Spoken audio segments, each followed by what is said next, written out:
Now, as I said, it's not, given the IRC findings, it's not so difficult to understand why people do not accept the 2007 DHS survey. Nevertheless, if it had been conducted in any other country, we would probably have no qualms about accepting the data. This is one of the standard quality tests of infant and child mortality estimates, namely comparison of first infant mortality levels with percentage neonatal deaths. It should be the case that the lower the infant mortality level, the higher proportion of neonatal deaths you have as well. Now, if you look at the ERC 2007, well, it's smack in the middle of the regression line. Looks like as it should be. Similarly, the same holds true for infant mortality as a percentage of child mortality. You have to only look at the sub-Saharan African one in that case, because the relationship is rather sensitive to the whole sub-Saharan African mortality pattern. And again, DRC doesn't stand out. 2007 survey do not stand out as a particular bad one in any way. If you look at the ones with the lowest mortality proportions here with high mortality, those are Nigeria, where nobody knows what the infant and child mortality actually is, despite the large number of surveys.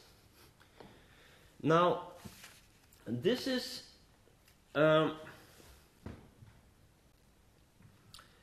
finally, the Human Security Project. The standard humanitarian narrative is that of the IRC.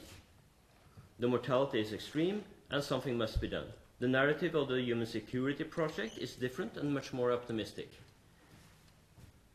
There is an overall trend of declining infant and child mortality during current conflicts. Conflicts are to a large extent punctual, allowing basic health work to continue, and therefore we see a decline, even though it may be slower than what have been the case in the absence of war. Thus, even in conflict, there are positive signs. DRC would have been an exception if either IRC or the LLT estimates is accepted, but the Human Security Report does not believe so, and raised the questions about the quality of the IRC surveys, while not really considering the LLT analysis. It's possible, in fact, to reconcile these narratives and the data of DRC. Well, if we divide the question in two, namely child and adult mortality, well, possibly. The LLT analysis does not depend on much on the child mortality at all. They in fact use a two-parameter life table, and given the time period, child mortality is not important for the simulation. Since DHS sibling estimates of adult mortality tend to be on the low side because of selection effects, it's quite possible that there are consistent with at least LLT, and to some extent also with IRC. When one corrects sibling estimates for selection effects, we typically double them or multiply them by 1.5 or something like that. So adult mortality might in fact be quite well estimated by IRC. On the other hand, it's difficult to reconcile the infant and child mortality estimates with each other. But the LLT data doesn't really depend on them. So we're then in a situation where the demographic criticism of the data do not really apply, that the overall survey quality consideration might apply when it comes to infant and child mortality, but where the main discussion is about what is the reason. Is it generally bad living conditions, or is it war? Now, be that as it may, what I'm really saying is that this state of affairs we're discussing from very different narratives cannot really go on.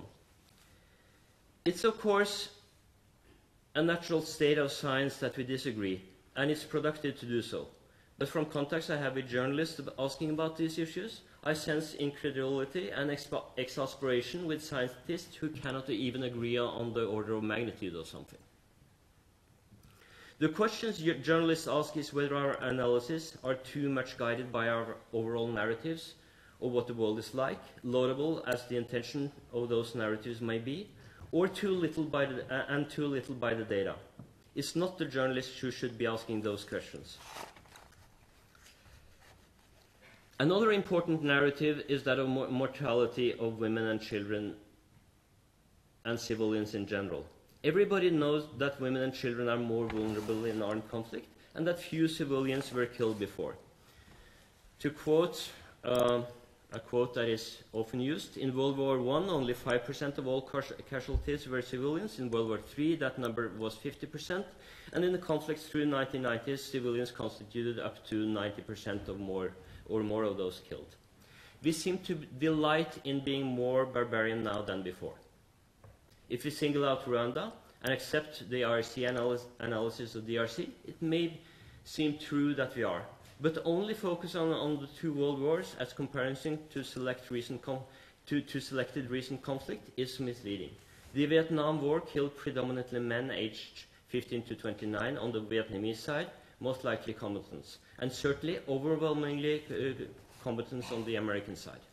The Eritrean-Ethiopian wars killed mainly combatants, especially on the Ethiopian side. But then nobody is interested in those wars. The conflict in northern Mali in the beginning of the 90s killed mainly combatants. The Armenian genocide of 1915 to 17 certainly killed massive numbers of civilians, as did that on the Herero in 1904. The latter was, after all, pronounced by the German military as a war of extermination. The sacking of towns during the 100 Years' Wars in Europe was not something where the civilians could stand by and watch. The aims of the belligerents and the ways of fighting seem more important than the location in time. If age-specific mortality rates are equal across genders, it's a tautology that more women and children will be killed than men. The women and children make up 60 to 75% of the population, depending on the age structure.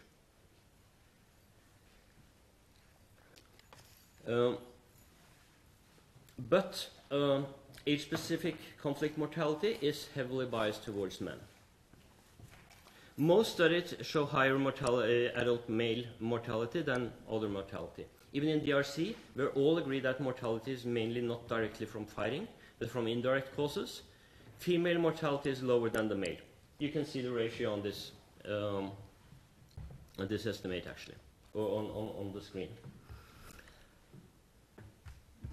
The same appears in most other places. Iraq is a clear example, as was Vietnam.